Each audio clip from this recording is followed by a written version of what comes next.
If we could begin with just the charges that were unveiled today and these specific actors who have now been indicted, what do you know about the intentions of them? Is this part of a wider effort Iran is using to turn the tide against Donald Trump in this election? Well, good afternoon, Kayleigh, and thanks very much for having me. What we've announced today are charges against 3 Iranian hackers who are engaging in a malign foreign influence campaign. The charges we have laid out today and announced today lay out a years-long hacking campaign targeting current and former government officials, targeting journalists, and most recently, targeting U.S. political campaigns. As you indicated, these charges include discussion and laying out of a malicious cyber activity that the intelligence community and the FBI has previously referenced.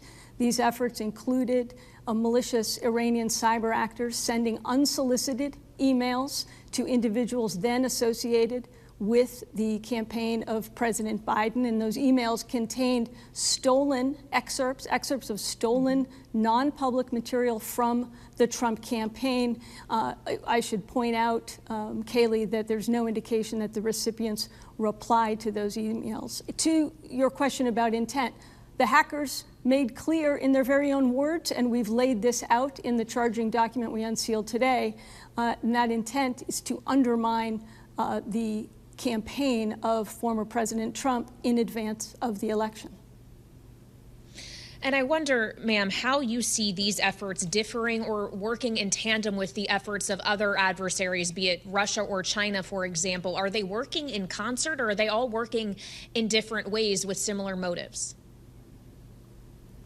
Well, look, this is part of the charges we announced today and the broader aggressive activity that we are seeing from Iran, from Russia, from China, are part of a very complex, diverse, and aggressive foreign malign influence effort that we are seeing from our adversaries in this election cycle. So the charges we've announced today, I think, are consistent with what we have been seeing and warning about. The intelligence community has been quite clear over the last weeks and months about what we are seeing in the way of foreign malign influence. You have seen the Justice Department take aggressive action in the last several weeks. We unveiled the operations of Russian actors. In the last couple of weeks, we exposed Russian foreign malign influence campaigns, again, all directed at and in an effort to sow discord, to sow mistrust, and to undermine our confidence in our election process.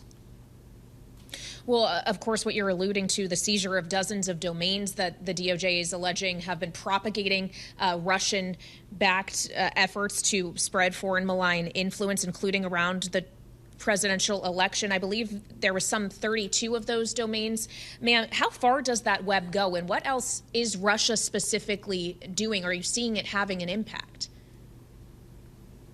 That's exactly right, Kayleigh. What we exposed a few weeks ago were Putin-directed efforts using a Russian state-operated media arm, RT, to spread Russian propaganda, to spread pro-Russian narratives, using unwitting American commentators to do so, to funnel millions of dollars to a U.S. company in order to do that. And we also exposed the work of a proxy company, again, Putin-directed, called the Social Design Agency, which is a proxy company used by Russia to push out AI-generated content, again, pushing out Russian propaganda targeting U.S. voters and specific voter demographics, all in an effort to influence the election, to undermine confidence in our election process.